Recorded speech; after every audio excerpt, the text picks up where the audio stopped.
Welcome to this episode of the Tools, Talents, and Techniques podcast. I'm your host, Dustin Sutton.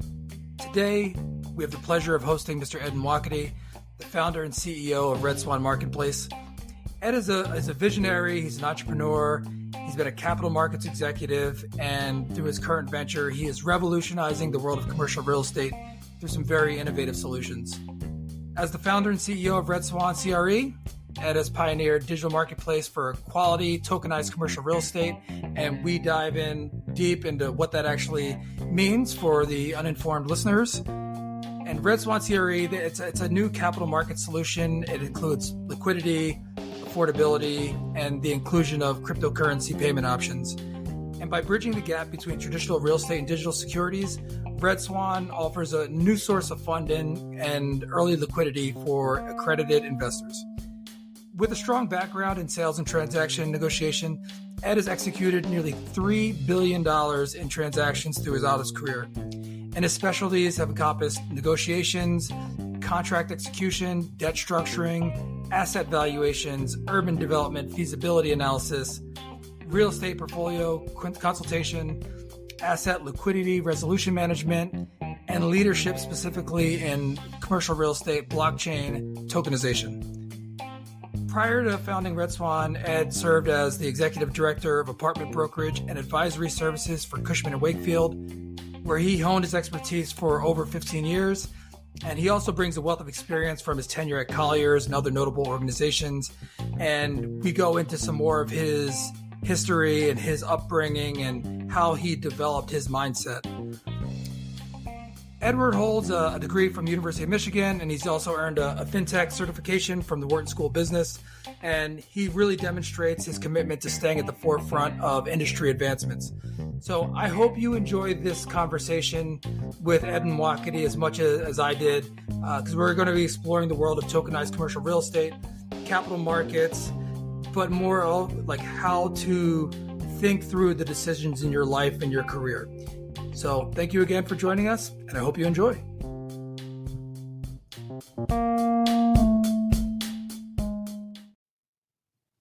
Ed, welcome to the show, and thank you for joining us. Dustin, thank you for having me. It's a pleasure. The listeners will have already heard a brief intro about you and your history and what you're doing now, but could you please give our listeners a quick recap on who you are? Sure. I'm Ed Nwokedi. I'm the founder and CEO of RedSwan CRE. We are a blockchain marketplace of digital assets and real estate assets.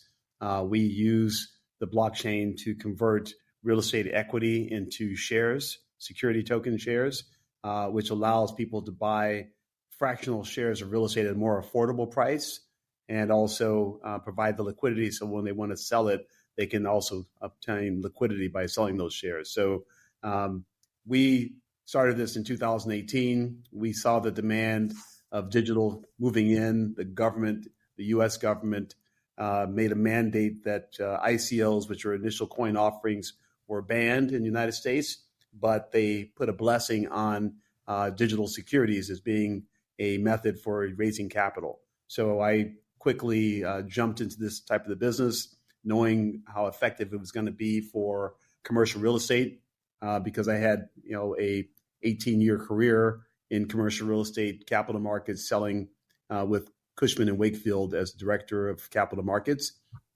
And so when I jumped in this field, I had an idea that it was going to explode over a period of time.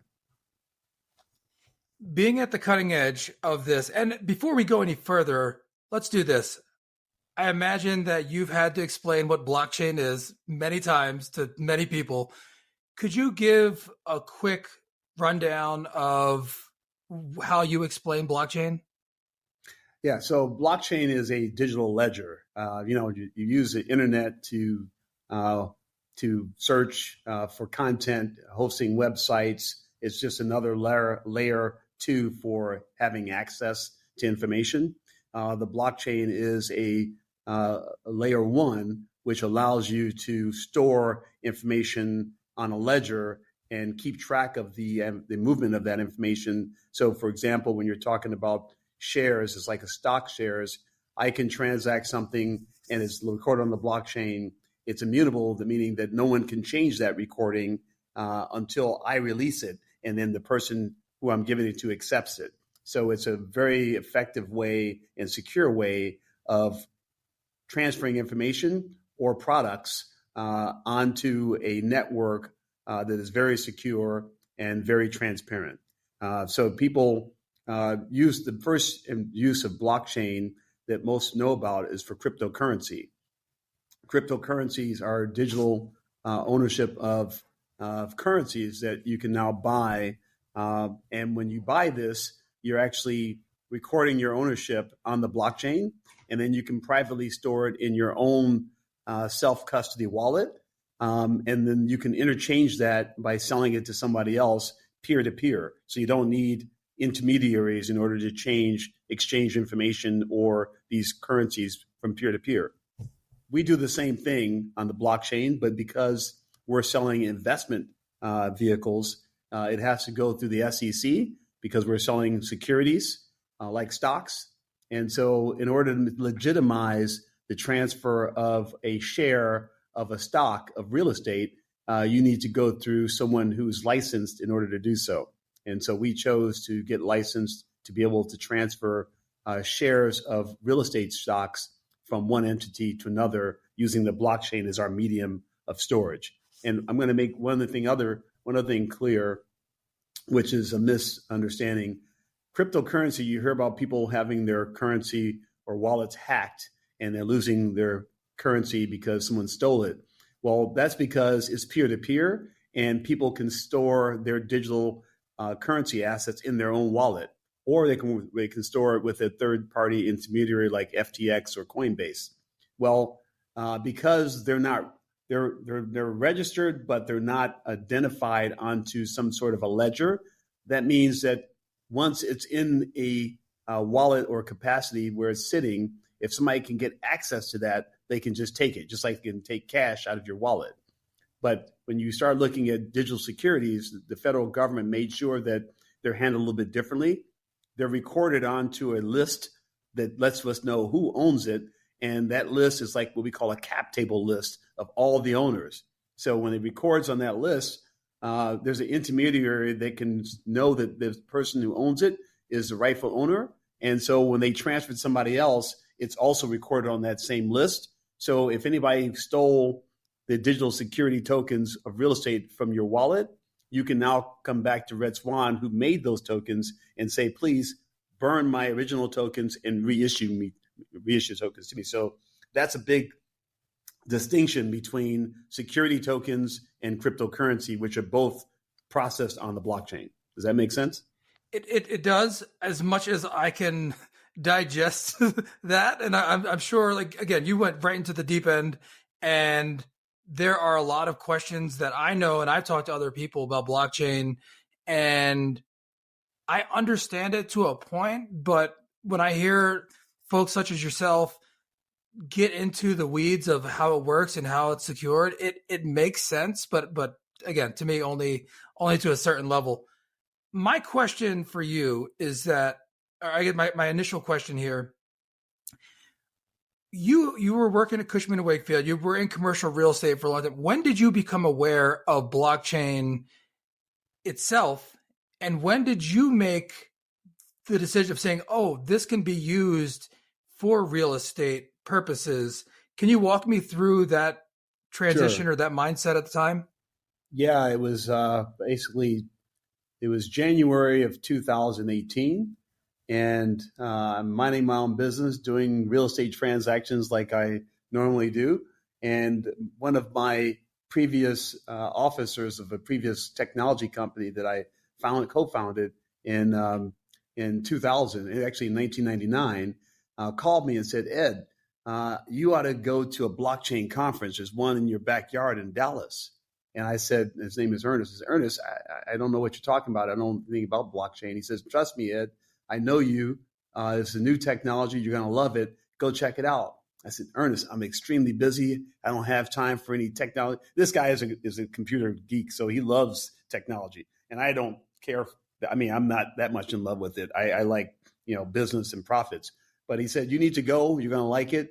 And because, I value his opinion, and I've worked with him for a long time. He knows me. I trust his opinion to go on a plane and check out a blockchain conference. And the first thing I saw were people who invested in cryptocurrencies and were, doing extremely well. They had millions of dollars because they invested in cryptocurrencies, and a lot of those currencies have done well. But I wasn't so much enamored by cryptocurrency as I was to understand what blockchain actually does as a product. And so I went to the exhibit part of the conference, where they have all the exhibitors, and the exhibitors are now displaying how they're using blockchain to do different things, whether it be holding cryptocurrency in a wallet or using blockchain to transfer things onto the blockchain and store them on the blockchain. And so I realized that blockchain allows you to take any asset, any physical asset, and replicate it into ownership onto the blockchain, just like you would license real estate, register it with the city and say, I can prove I own my real estate because I go to the city and it's licensed under the city with that tract of land, for example. Well, the blockchain will, as long as you can identify that the value, you can verify that real estate is owned by X party, then you can take that same verification and put it on the blockchain and put it digitized. So now the ownership is no longer in the city's archives. It's now replaced on the blockchain as being certified ownership of an asset. So that's really the fundamental reason of blockchain, is to verify that the asset exists, put a number on it, digitize that number, and now it exists on the blockchain.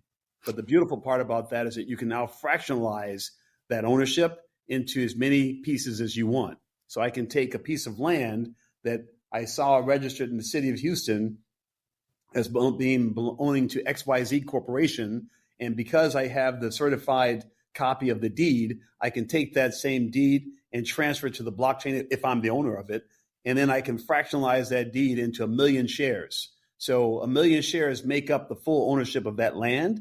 And now I'm able to take those 1 million shares and sell them off or distribute them to people piece by piece, whether it be 10 shares or 500,000 shares or 20,000 shares. I can sell all of them or some of them, but I'm basically now fractionalizing the ownership into segmented fractional shares. So this was a January. You go to this conference, you see the technology. Do you see the problem? Like, what was the journey from that moment and you saying, "Oh, this is something I want to go into"? What was that process like from there to starting RedSwan? Sure. Two things. One, right away when I saw people using the blockchain technology for different things, like I saw somebody who was doing timeshares, how you timeshare hotels and real estate. Mm-hmm. And they were putting those timeshares on the blockchain and selling them off in fractional shares. That was very, conceptual to me. I can understand that because we can all understand what a timeshare is. But when you take timeshares and you fractional them into smaller pieces, I said, wow, since I'm in capital markets, that was my main business, it clicked. If I can fractionalize the ownership of something, I no longer have to sell it to one person. I can now sell it to multiple people. And I thought, wow, that's going to be fantastic for my business in capital markets, because if I'm selling real estate, I don't have to use one buyer. I can bring 1,000 buyers to sell that real estate, and it's much cheaper for them to come in and buy. So if I'm advertising to you, Dustin, that you can buy a piece of this office building for $10,000 and you're going to have 1/10 of ownership of that office building, for example, and it's going to pay you 1/10 of the dividend that comes out, you're more apt to say yes to that than if I were to try to sell that to you for $500,000, right? So right away, it clicked to me that this is going to dramatically change the way real estate is done if I incorporate this, and that's what got me interested. And then 2 months later, the SEC regulated that security tokens are licensed. That is, they're legal in order to use security tokens to fractionalize ownership. So that told me the government was moving in this direction as well. And so after that, I realized this is something I need to jump into because I felt that it was going to be an emerging technology, an emerging process for selling real estate. And I wanted to be on the forefront of that as opposed to being on the back end of it. I came in on the back end of commercial real estate because I had no choice, but I was definitely going to be on the front end of this because I saw it happening and I figured all I have to do is stick with it. And so that was one of the main reasons why I went to my boss and handed my resignation in and said, I'm going to go work for a startup company selling blockchain shares. They thought I had gone crazy. They called my wife, they thought I had an accident or bumped my head. And I said, no, I want to start this company. And they said, how are you going to give up, a seven-figure income to go do a startup that no one's ever heard of, selling what they call Bitcoin? That's what they call it. You're selling Bitcoin. I said, no, I think I'm doing the right thing. And I just, I had confidence and it was going to be okay. Also, I was looking for a new change in the industry. When you're in the business for 16, 17 years doing the same thing, no matter how much you make, you want excitement with your job. You want something that's going to wake you passion every day, and not just making money, but something that you feel like you're driving the ship on. And so that was the change for me, was that I had enough cushion to take off for a year or two without having any income and be able to develop this baby into something. And that's what we did. And so now, fast forward 5 years later, it's the secret sauce that all the institutions are jumping into because they see technology and digital assets being much more accessible, much more efficient, much faster, much more transparent. And so everything that we work with today is going digital. Even the dollar itself will be a digital dollar. I guarantee within the next 5 years, you won't be pulling dollars out of your wallet. It'll be credit card, digital dollars being floated around the world. So I figured. Oh, that's already happening. I see some places are cashless, and how that breaks down. I see it. I understand that. That's it. So it's cashless, and it'll be a dollar-backed currency that they guarantee, just like you see on your credit card. You're really using plastic or credit. But when you talk about coins, they're stable coins now that represent a dollar, meaning that if I have the stable coin, it's guaranteed that the reserve of a dollar is there for me if I want to trade it in. And so the more people who buy that, is because these are people who want to use the digital infrastructure to buy and sell services with that digital dollar that they can't use with a credit card or with a paper dollar. So I want to put a pin in that for a second, because you touched on a couple big items that I would love to hear you expand on. And one of them was you talked about going in, handing in your resignation and having the confidence that you were going to do this, you were going to take that leap. Is there any point in your life or your childhood or your upbringing that you can point to, or where you started to develop that tool, that a mindset? Yeah. Well, I've always been entrepreneurial. My family comes from Nigeria, and most of them are entrepreneurs from start. I mean, they didn't have education. They learned how to be traders. So they are, buying and selling product, by importing and selling. So I always had that, entrepreneurial spirit in my blood. But when I was young, I was a paper boy. I realized, how to monopolize, income by taking one route, one street, and then, talking to the kids who owned the next street next to me and buying them out and taking over their route, buying the next one. Because I realized. How old were you at this point? I think I started when I was 10. I was 12 when I started started acquiring more routes. And so when that's fantastic. Well, if I had I had 4 routes. So rather than have one wagon, I would go and fill up. I would have 4, but I would hire kids to pull the wagons for me and pretty much deliver all the papers. And then I would just go collect all the money. So that was a way of doing business. And I realized that, you can't make a lot of money if you only use yourself and your 2 hands. You have to leverage other people. And so that's always stuck with me. So even in the commercial real estate business, I didn't come in as an employee. I came in as a business entity. And so every check I made went to my corporation. And so that gave me confidence to just make as many checks as possible.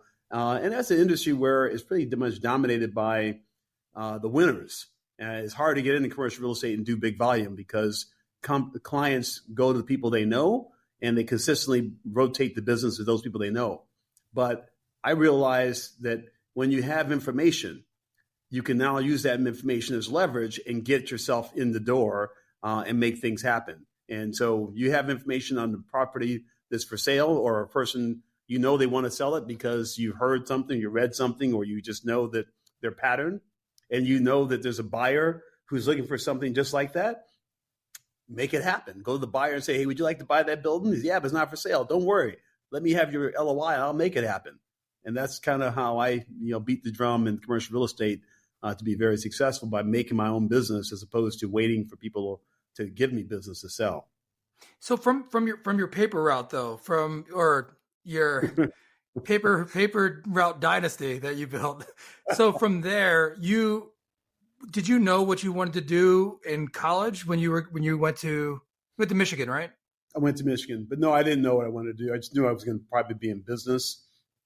Didn't know what kind of business. When I went to Michigan, I studied accounting. I hated accounting, but my father forced me to be a professional. He said, you're going to be a doctor, lawyer, engineer, or accountant. Otherwise, you're a bum, and no bums allowed in our house. Wow. So I chose accounting because it was the least amount of education necessary to be a professional. But lo and behold, it was actually the secret to business, because accounting lets you know how to, understand how businesses are operating by just looking at the financial statement. So that was a tool that I learned early on of how to analyze businesses to know how they're making money. And so once you learn how business makes money, then you know the goal for business is raising revenue, minimizing expenses, and increasing your bottom line. So that stuck with me in terms of how to manage business going forward. How long were you into college when you had that realization, when you were like, oh, actually, I'm glad I'm doing this? Or did you at all at that time? It didn't hit me when I was in college, but I had entrepreneurial opportunities in college as well. You're a starving student. You had to figure out ways to make money. I remember starting off as a freshman, you had work study, and usually you get a work study job where you can make a little extra money. Well, I had 3 work study jobs. And somehow I was able to manage that to make 3 times as much money on the side. I've got to buy a car. And then, you have side jobs, art festivals come in town. I'd buy Mylar and balloons wholesale, buy the helium tank and fill them up and sell Mylar balloons at all the major festivals. And, you make money. So that was kind of way you hustled in college. So I always wanted to have a bank account. And then from the bank account, I now looked at what can I use my capital with? And I bought a vending machine route, when you sell cigarettes and sodas and candy in different locations. And so that was an investment that gave me a lot of coins that go cash into dollars. But, I just had all these kind of, I'd say independent businesses just to keep making money.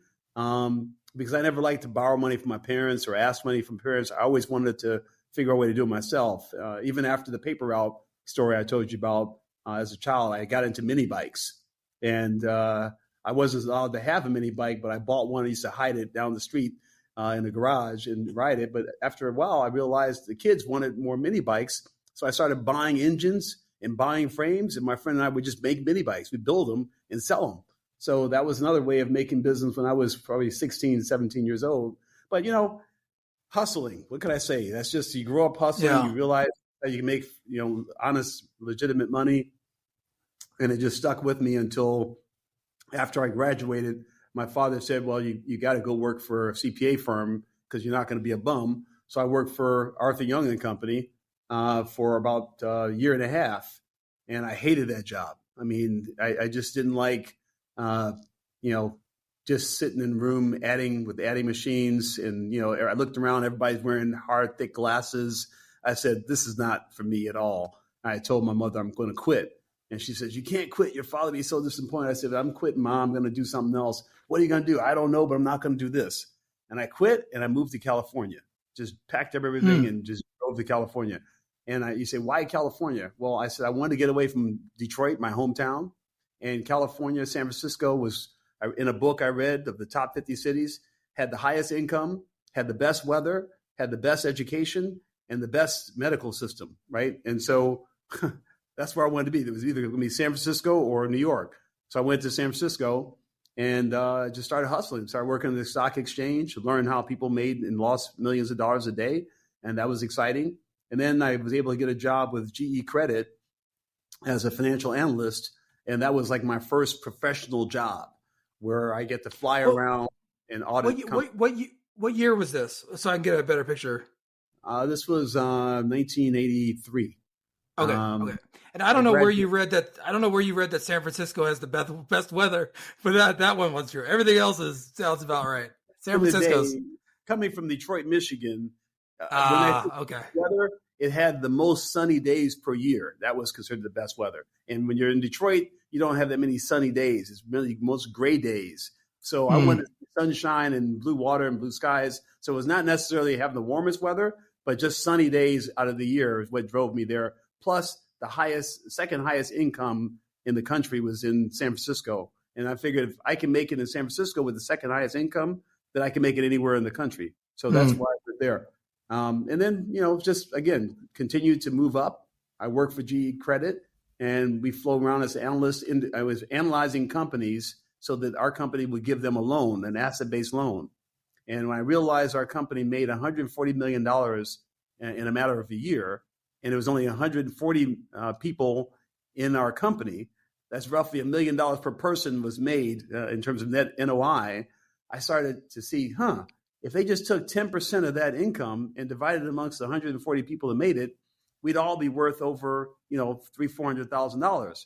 So I went to my boss and said, I think I should get a raise, right? I was in my about 24 years old. He's like, are you crazy? I said, no, I think we should get a raise. I think that they made $140 million. And we should get a bigger piece of that, or at least a bonus. He said, that's not going to work. He said, you stick around, you'll be a supervisor, you'll make really good money. I quit the next day. Wow. And I went and took a bunch of forms from the supply room and said, I'm going to be an asset-based lender because I learned how they did it. And so I can do the exact same thing. And if I can make a fraction, just 1% or 0.5%, 50 basis points of what they make, I'd still be good in terms of my lifestyle. So I quit and I started a business in my apartment, and I started to invite clients who needed money. I bought a book on how to sell money, how to be a money broker. And so it taught me that you had to write business plans for people and then present their cases to different institutions. And that's what I started doing. And believe it or not, in one summer, I made $90,000 writing business plans and presenting their business plans to Bank of America and different places. And I never really got a client any money except for one. I got one client money from B of A. And when it's time to get my check, they told me I had to have a license to do this business. And because I didn't have a license, they didn't pay me my commission. So I got a license, but then by that time I had enough money saved up and I saw a business for sale, which was a body shop business. And I decided I want to go after it and buy that body shop business. And that was my first acquisition at 25 years old. Wow. That's incredible. Yeah. This entrepreneurial spirit that you have, and that you see this out, and what that you said, hey, this is what I think, this is what I see, this is what it should be. And they said, nah, I don't think so. And you were like, yeah, no, then I'm out of here. That is so amazing to hear. And then you made it happen. Then you went out and you're doing your thing. So you also mentioned that you were on the tail end of getting into commercial real estate. So was this, when did you first become aware of commercial real estate as an industry in itself? When I bought that first business, the body shop business in 1985, I became an expert in that industry. I kept the original owner with me for transitional purposes for 6 months and paid him a salary as a consultant. I learned the business really well. And then I started to buy more businesses. So I wound up in 4 or 5 years, I had 7 shops in the Bay Area, body shops, and I had roughly 52 employees. And so all the shops I bought, I made sure I bought the real estate along with the business. So that was my first entry really into buying commercial real estate. And I did it just to support the businesses that I was running. But it turned out that I was able to sell the businesses and keep the real estate. And that created a lot of value for me. And then when I finally sold the real estate, I was able to 1031 when I moved to Texas, and I had a pretty good nest egg just from selling off the businesses and selling off the real estate. When you went into this the body shop and buying that. Had you had any previous experience or in doing your accounting for other things and valuing through your experience with accounting and doing all those things, you did have an idea basically of how real estate functioned in some regard, correct? No, I didn't. I had no idea how commercial real estate functioned. Matter of fact, I didn't look at that as commercial real estate. I just looked at buying the shop with the real estate. And it was ignorant that I was actually bought. The guy sold both. He would have told me I'd have bought the business and rented. I'd have bought the business and rented. But he just said, I'm going to get out. You can have the real estate and the business. I said, okay. So I just had that as debt to pay him, was for both assets, the real estate and the business. It wasn't late till later on I realized the value of the real estate asset separate from the business. But the body shop business was a great business to be in because it was a lot of all cash and also insurance money. So I was able to get really high profit margins on all the deals I repaired. And I didn't know anything about that business. He taught me within 6 months how to run that business. I just love cars. I'm a fanatic about cars. So I figured, I love the product. I'll learn the business. And he taught me the business through the transition period, how to write estimates. And I realized how to make your profit through accounting to write estimates. And that was the end of the story. And so I started acquiring body shops by going to other property owners or body shop owners like I did him and said, look, I have a company I'm with that wants to expand and looking to buy your shop. Usually they were mom and pop. They said, sure, I'm ready to sell. That's how I was able to acquire all these different companies. You mentioned a couple of times about how you've learned and how you became an expert in certain fields and certain businesses. Do you have a process of how you learn? Is there a way that you approach something and how you like to, I guess, ingest or digest information? I think the accounting background kind of gives you the scorecard, right? Your profitability is your score. If you're not profitable, then you're not doing a very good job. So understanding the business is just understanding how does the business work? Well, in the body shop business, you got to bring cars in. You have to do an estimate that has a profit built into it. Then you have to manage the process to make sure that people who are doing the repairs, because I didn't know how to do any of the repairs, that they do it correctly and that you can pay them and you can make a profit. So knowing that process, it was just like getting that down cold. So I knew how to handle one shop. But then, I'm not doing the work. So I have free time to go find other shops and more shops. And I'm just managing people and managing that process. And he didn't have a computer system. And the guy did everything in his head. The first thing I did was get rid of all the garbage and put in computers. So now I can manage the process of every job cost as a repair cost for everything like an accountant. And I can see if these guys aren't doing their job because they're blowing my profit, I either get rid of them or tell them they need to do a better job. But it makes it much easier to see what's going on in your business when you have accounting background and you have software that shows you the ups and downs of the transactions.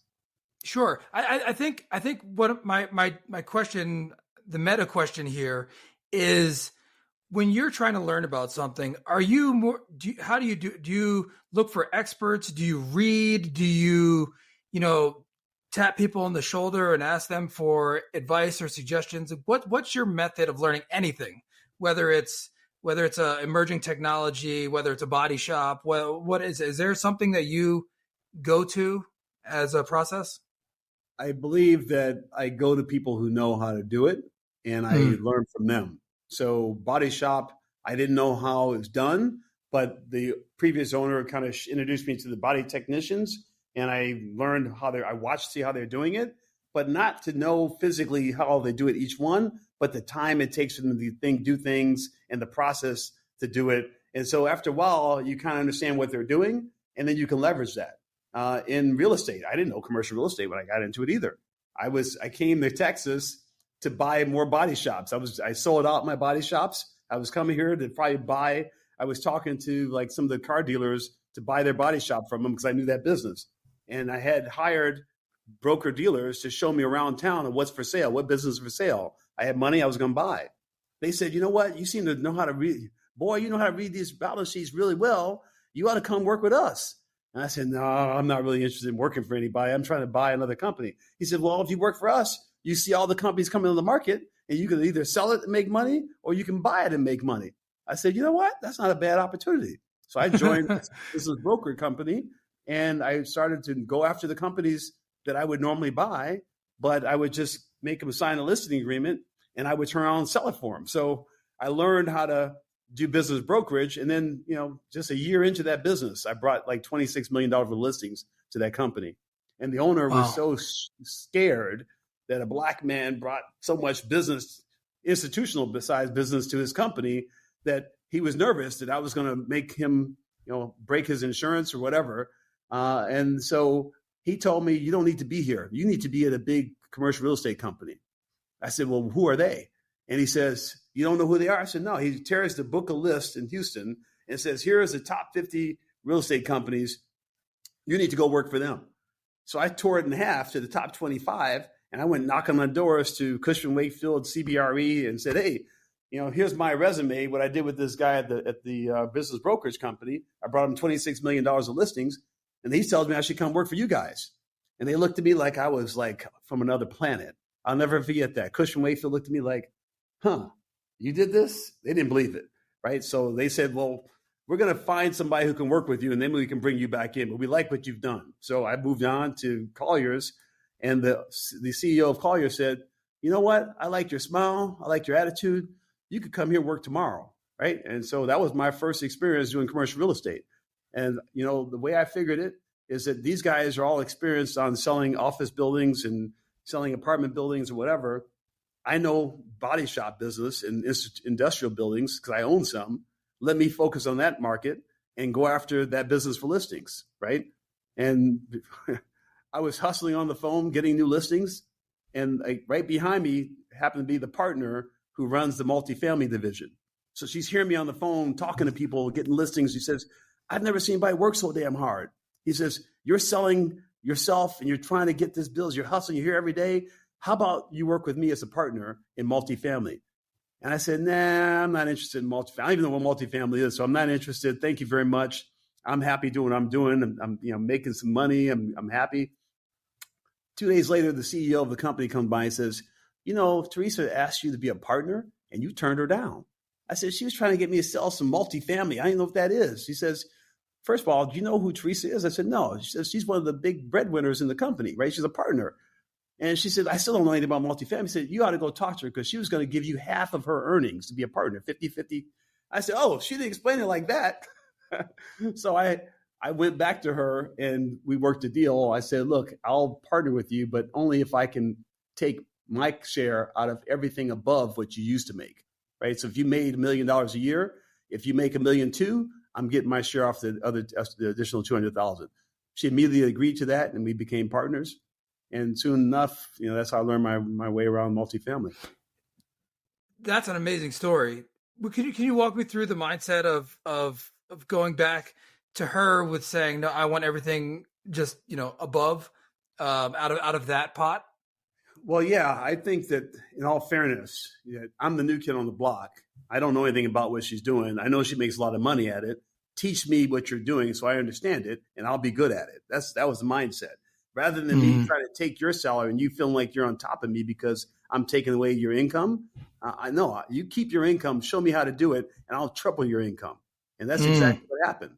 Within 2 years, we were top producers of the whole firm in 2 years. That offer to her, that gesture was more of saying, I don't want to be there. I want to be part of the upside. So you don't feel. That's interesting. I love that. I want to be equal. I want to be an equal partner, but you're already bringing this to the table. So my share has to bring more than that to the table. Otherwise, I'm not helping you, right? So every incremental dollar you make above what your average is, now my split comes in. And so she immediately agreed to that. Yeah. And I thought I was being fair because I really wanted to learn the business. I mean, again, you have to learn from the best how they do it. And once I learned from the best how to do it, I became the breadwinner and outbeat her and then moved to Cushman Wakefield and became the executive director for multifamily. When you went to, and so then from then on out, you were only multifamily for the most part. Is that correct? Yeah, that's correct. Okay. And you were in the multifamily space for, was it 16 years? 17. 17. Sorry. Take a year off that. So in that time that you were experiencing, was there anything that you saw in the industry that, and I want to preface this by saying this leads into my question about the blockchain, about you seeing this opportunity. Were there moments along the way where you were like, this could be done better, or this could be done faster or more efficient? Was there anything like that in your mindset that you were seeing along that path?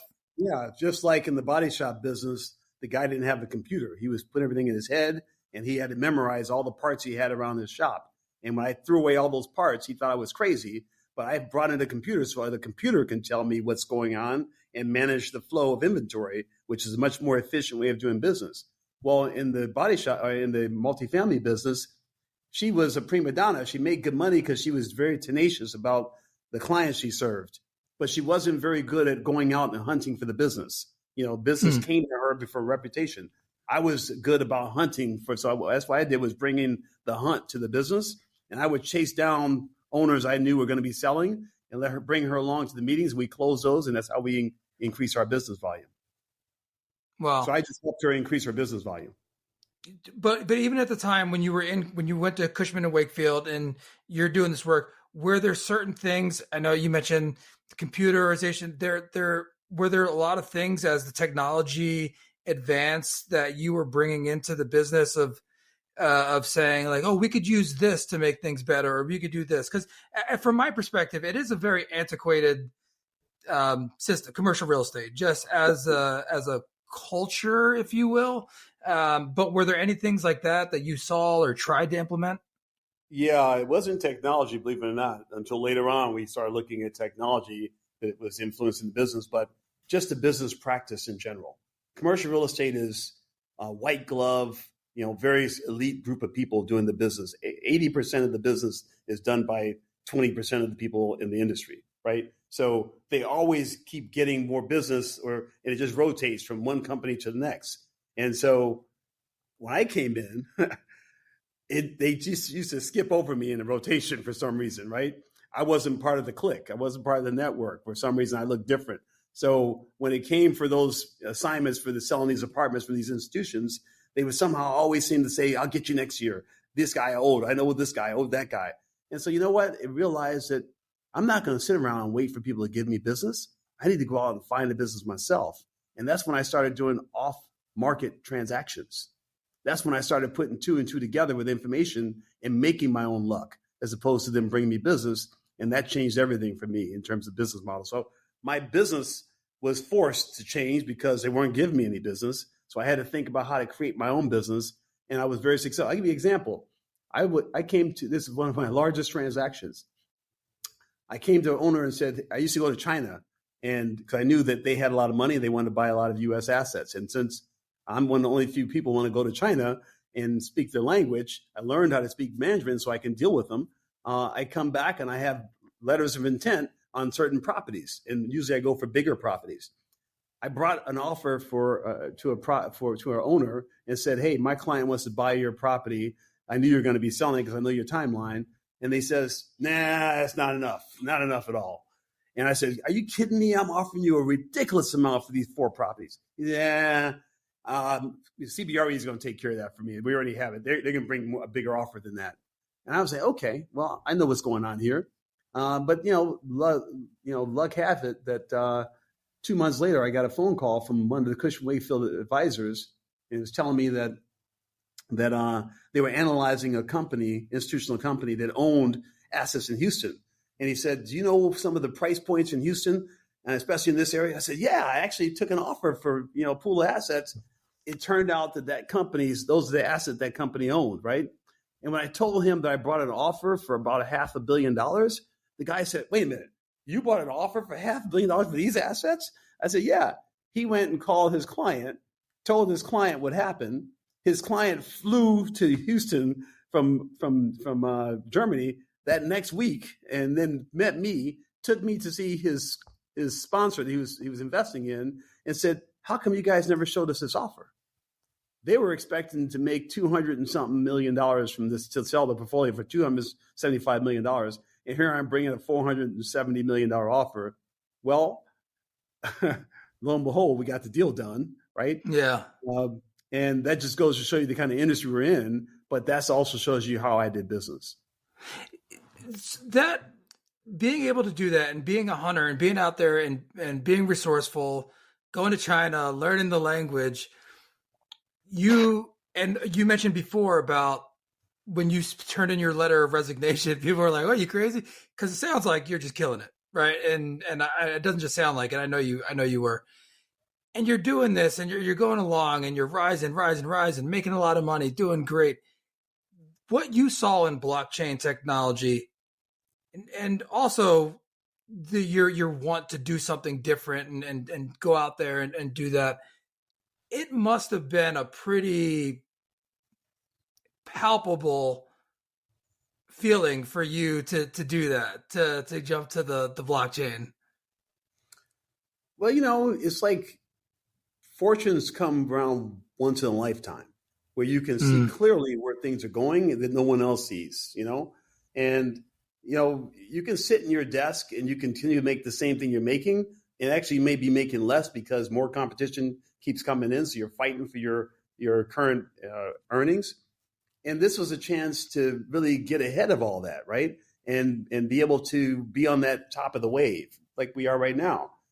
And so it wasn't that, even though it was a risk, it was not a big risk. I always knew that if I put my mind towards something, I'm going to get there. I'll be a player and I'll make some way to eat, some way to earn money. And so that's why I decided to jump out and do this, because I felt that it was just a new frontier. It's like the internet starting for the very first time, and people were trying to contemplate, do I need the internet or not, right? And you knew good and well the internet's good for you, and now 60% of all retail sales are done online, right? So it's that kind of vision that I saw with blockchain was the same thing you saw people see with the internet when it started way back when.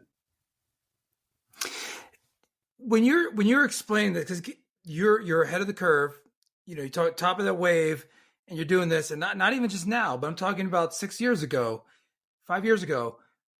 How challenging has it been to try to get people that are so used to that industry and how it works, and to explain to people why this is the wave of the future and why this is where they should be focusing their attention? If you read between the lines, media tells you stories to manipulate your mind, and people are just, easily gullible into, believing things without doing much research. But if you can see what's really happening, the financial model is changing. Banks have failed. They're going to continue to fail. Interest rates, the country's borrowing a lot of money. I mean, we're in a different scenario than we've ever been in the world. And so you got to figure cryptocurrency is actually something that cannot be manipulated. I mean, when you talk about Bitcoin, you can't manufacture more of it. So that's why people are buying it, because they know this is something that really can't be manipulated by government. And so when you start looking at how things are moving in that direction, everything is going digital. Well, just like I said, the internet is all moving towards efficiency and faster transactions and more access to things. You got to change. I mean, otherwise you're going, like I told the student from, graduate school in the university studying real estate. I said, they're teaching you old technology. They're teaching you how to do analysis with, Excel. They're teaching you, fundamentals of real estate. We're way out. We're way ahead of that. I mean, that what you're learning, you'll never use ever, right? So you might as well start looking at where things are going rather than where things have been. And I think that just separates, the men from the boys and the women from the girls, is that you focus on where the puck is going, not where it's been, right? And so I'm focusing on where the puck is going, knowing good and well that digital is better than non-digital. Look at the TV. Look at what we're talking about right now. We're online talking to each other on Zoom or whatever. It's digital. Yeah. This is not going away, is it? This is significantly better. I hope not. I hope not, because being able to have these conversations and connect and get this information, it's all useful for me, and I know it's useful for our listeners. So to be able to do this, so yeah, to that point, there's not the accounting pun, but there's pluses and minuses. There's debits and credits to everything. Like this, there's a downside to a lot of these things, but you're right. They're the things that once we cross this threshold with certain technologies, there's really no going back. I mean, if somebody offers you ownership in Zoom, would you buy right now, and knowing that you can buy a big chunk for a discounted price? Would you say yes, or would you say no? Yeah. How about that? Yeah. I'm just saying, things are heading that direction. It's not going reverse. It's not like this is going to crash and be done with. It's a one-trick pony. This is the future. And so either you see the future or you don't see the future. And there are a lot of cracks in our ecosystem right now, in our infrastructure. And literally they're cracks, but even cracks figuratively, they're cracks in meaning that things are changing so fast that people haven't adjusted yet. And cryptocurrency and digital assets in real estate, things are changing so fast they haven't adjusted. But just what if RedSwan or other companies were able to digitize $10 trillion worth of real estate and convert it to digital shares? We now are the asset managers of $10 trillion worth of real estate that it could be going back and forth. That's value. Isn't that value? I mean, when you're an asset manager, it means you collect a little bit of everything that moves around. That's where things are going. That's where the stock market's going. That's where the bond market's going. And that's where all the major corporations, you see JP Morgan Chase going to digital technology, going to digital currency. They're getting ahead of the curve. When I know you also recently you did a course or a certificate program at Wharton School of Business for your fintech. I remember seeing that recently. Congratulations also on that. Thank you. Was there anything that you took from that course of what you're learning too? Because again, we're talking about skating to where the puck is going, and you're talking about a specific blockchain, cryptocurrency, tokenization. Was there anything else that you learned either in that course or elsewhere that you find is parallel or also useful that going forward in this industry? Well, I think it's useful that they covered the topics and they encouraged the changes, but I didn't get a lot out of it. It just reinforced that I was moving in the right direction, that I was in the right seat. But I could have taught that course, to be honest with you, because I'm already in it. I'm already creating it. I'm already issuing it. They're still talking hypothetical what can happen. They're not in it. They're just they're academics about it, right? But it's good. I mean, I think people who took the course is learning the foundations of it. And so they're getting excited about it because they can see where it's going. And they now will start changing their lifestyle around what they're seeing and what they think they can do in the future. So, yeah, I think it's useful, but it didn't benefit me personally that much. I mean, okay. Certificate. No, that's very interesting. But it makes sense too, because you're already swimming in it. You're surfing on it. You're doing it. You're doing the work. That makes complete sense. Yeah. Exciting. My next question, and I want to be respectful for your time, and I want to make sure, is there anything else that you want to share with the listeners with, what you see coming or how they can get involved, anything at all that you want to make sure that we leave our listeners with? Well, I think your listeners are looking for tools, talents, and techniques for career choices. And I think life decisions in general. The intern or the student I interviewed the other day, who's a graduate student in real estate, was asking me, "Hey, when is the best time to jump out and start being an entrepreneur?" I said, "As soon as possible." And he just looked at me. And he said, "Well, I'm interning right now for a company." I said, "Well, you know what? You're interning for the best company, one of the best companies in the world. Doesn't matter if they're only paying you peanuts. You're now learning exactly how they put the model together. Learn that as soon as possible. It could be 6 months. It could be a year. And then jump out and start being your own developer. Start making it happen yourself." And you can. You know why? Because now you know who to call on for this, call on for the materials, who to call on to buy the real estate, how to value the real estate, how to do the analysis. You know all the pieces of the pie. Just go do it and just do it smaller and then grow. And he's like, "Wow, I never thought of it that way. I thought I needed to stay there for 5 or 6 years, learn more." No, 5 or 6 years, you're now taking on a bigger salary. You now took on more liabilities. You're now creating a family. You don't have the risk factor to be an entrepreneur because you've already embedded yourself into debt or into liability, and you're now scared to leave that. But if you right now as a student live with your mother, you can learn what you need to learn and get out there and start making something happen tomorrow And if you're successful in the year or two, you've just catapulted your future 10 times over.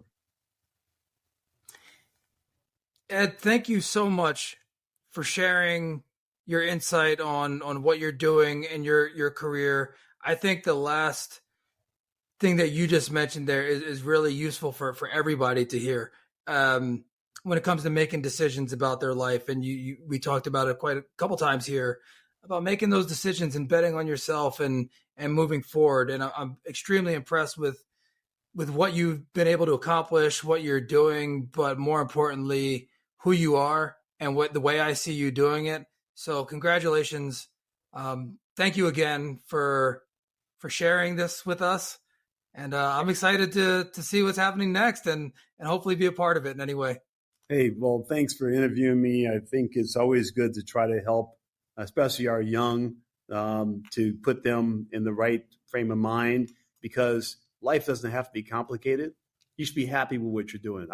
I wake up excited about getting out there because the world is, I feel like I'm on top of it. But trust me, I haven't made any money. I don't pay myself a salary, but I look at my stock as being the value of my measurement as an accountant, right? The value of RedSwan stock growing is where I'm at. I don't need to make any cash, right? That will come. And when you're having fun, it's so much easier. So I just tell people out there that you have skills. You're born with natural skills. Many people don't realize what their natural skills are because they don't allow themselves to test it, right? They always go for what people tell them is good for them and they settle for less. But your natural skills will come out when you're happy and you do things easy. That's what you should run a business around, what makes you happy, and then be successful at it and use technology to leverage that. That struck a chord with me because I feel like that's exactly what I'm doing with my company and even with this podcast. I enjoy connecting with people. I enjoy learning, and this whole experience has been fantastic. And present company included, I really appreciate everything that you're doing. So thank you again. Anytime, Dustin. Let me know if we can come back. Ed, one more thing. I'm going to have the company website on the show notes for this, but is there anywhere else that our listeners can find you, or online or elsewhere? On LinkedIn. I mean, I'm very present on LinkedIn. And then also my website, redswan.io, to stay connected. I think that learning more about blockchain, whether it be real estate or anything else, by just being connected, you'll see what's going on. You'll see people are interested. You see all the back and forth. I think that motivates you to do more. So maybe that's one way to spread the love, is just by staying connected. Sounds good. Well, I'll make sure to include all that information. Thank you, Ed. All right, buddy. Take care. Bye.